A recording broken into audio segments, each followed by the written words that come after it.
Hi everybody, I hope you're all doing really well. You feel so very far away. My hands look ginormous next to my tiny head.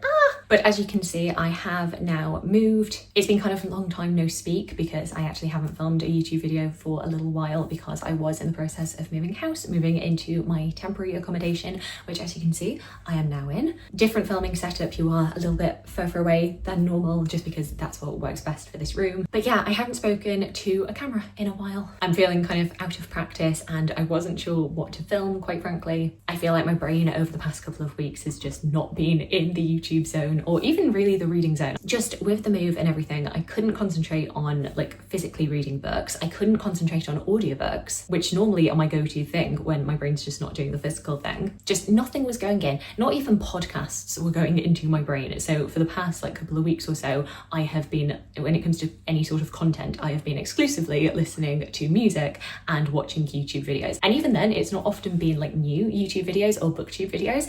I have just been rewatching a lot of, I don't know if any of you watch Smosh Reads Reddit stories. Every Saturday, they will do like an hour-long video where they're going through like, am I the asshole post? Am I the devil? That kind of thing. I find them very entertaining, but I have watched each of them probably like 3 times through. I think that's just a comfort thing for me, is that whenever I am a little bit stressed, I just go back to things that are easy, and that's often things that I already know that I find entertaining.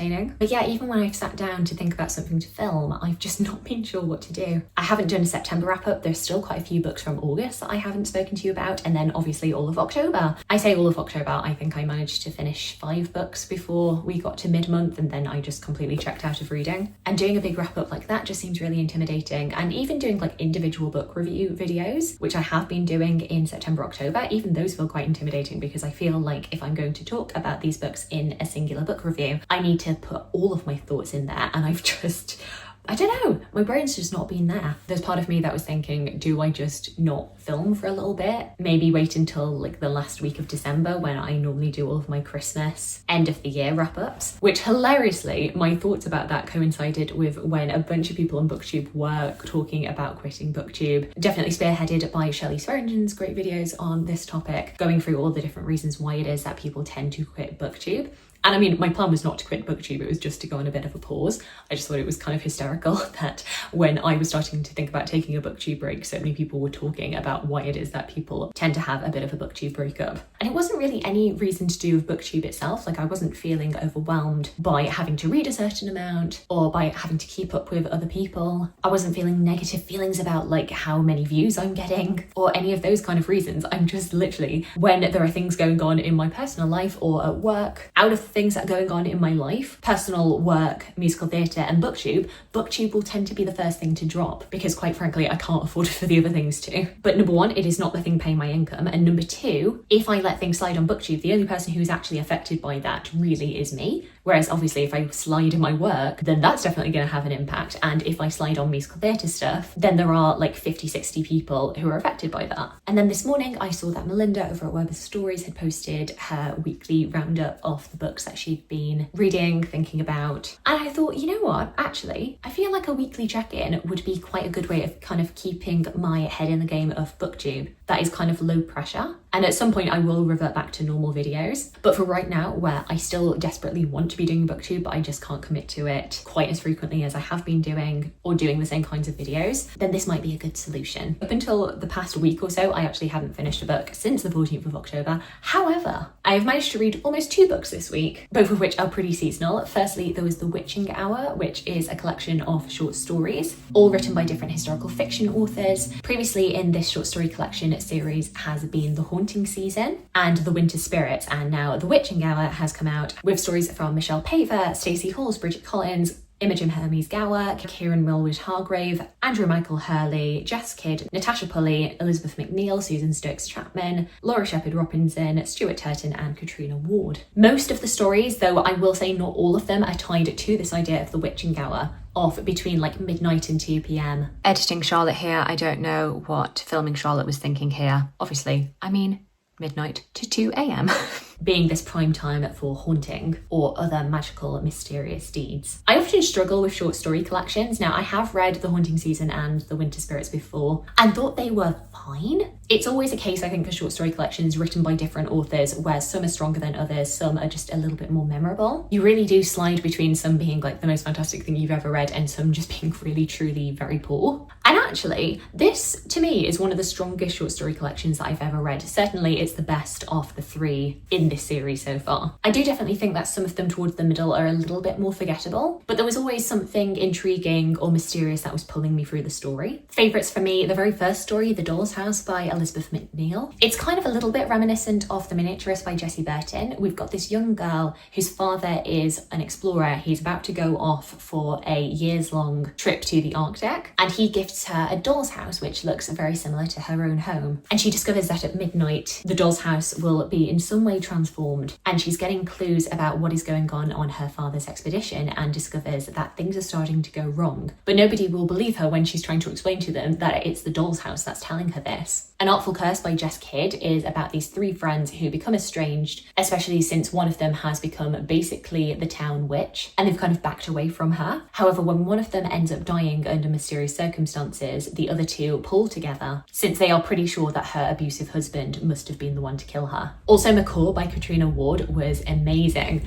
So this is actually a story told by a perspective that I have never read from before, which is a parrot. And this parrot is owned by this woman who has recently been married for the second time. And the parrot is having to witness as his mistress is being abused physically by her husband, and he can do nothing to stop it. And the parrot in turn starts to fear for his own life around this abusive husband. And yeah, I really, really enjoyed this short story collection. As I say, there were some that were a bit more memorable than others, but I thought overall it was really, really strong. Nothing super scary. I am a bit of a scaredy cat, but definitely had some cool, spooky, chilling moments. Also, I actually consumed this book via audio. I don't actually have a physical copy of the book, and this is told in a multiple cast. I think there are about 4 or 5 different narrators who will go through each story, and Tim McInerney is one of them. And aside from The Winter Spirits and this book, The Witching Hour, I actually haven't listened to anything else that Tim McInerney has narrated, and he's fantastic. I mean, yes, I knew that he was a great actor. I've seen him in various things, but I've never heard him as an audiobook narrator, and I feel like if you are writing historical fiction with a male protagonist, and particularly if that man is kind of pompous, if he's an academic, or if he's just generally quite world-weary,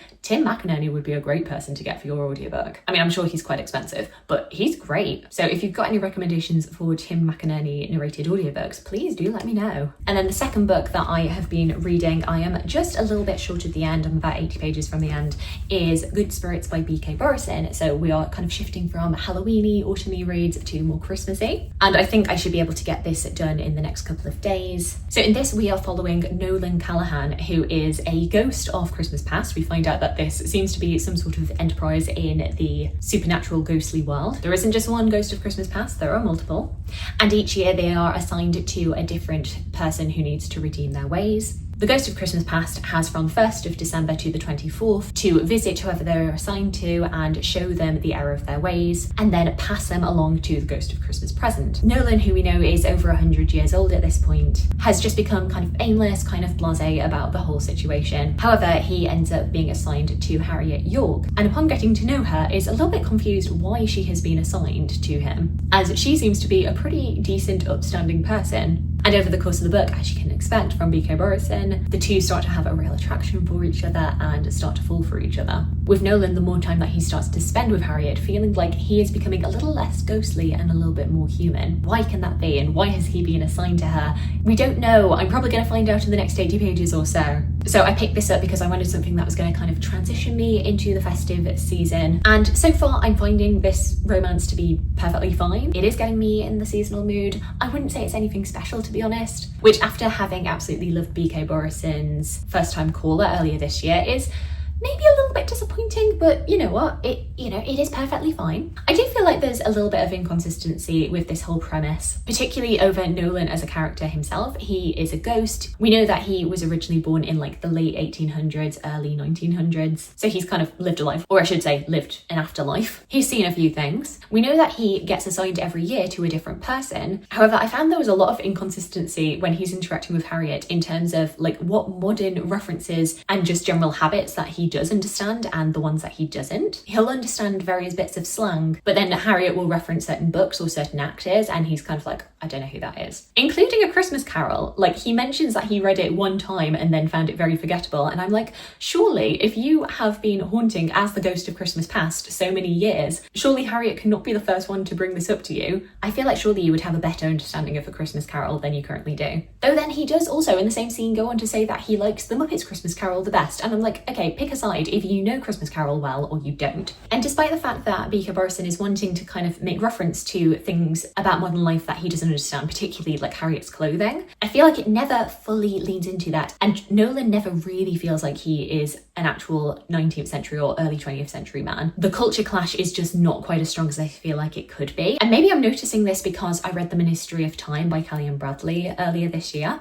and that obviously really does lean into the culture clash between a man from a couple of centuries prior and now. But yeah, the discrepancies in here just felt a little bit more stark and didn't make a whole lot of sense to me, and I feel like either we need to commit to him being somebody who's kind of stuck in time, or just scrap that personality trait altogether and make it so that every year he is learning new stuff and he is updating with each year that goes by and does understand the present fully. And yeah, the romance is perfectly fine. I don't find it anything special. I do feel like Nolan is expressing like how wonderful Harriet is and how different she is and unique, and I'm just kind of like, I don't know necessarily that she has been written quite as strongly as he is saying that she is. Like, she seems like a good person. There are like little quirks to her character, but I do kind of feel like it is over-egging. And what I'm being shown of the character on the page is not necessarily what the characters are telling me she is. So yeah, I'm gonna finish this one and I'll probably pass it along. But I can say I've never read a romance between a ghost of Christmas past and a human before, so that's new, that's fun. I've also been reading a little bit of Fingersmith by Sarah Waters, which I'm just working through very, very slowly. Don't really have many thoughts on this right now, so hopefully next week I will. So there we go, those are all of the thoughts that I have on books that I have read this week. You let me know if there's anything else I can add into this format going forward. Have you read any of the books that I've spoken to you about today? Alternatively, please let me know about anything that you read this past week. I would love to hear from you. I hope you're having a fantastic, fantastic day, and I look forward to talking to you again soon. Thanks. Bye.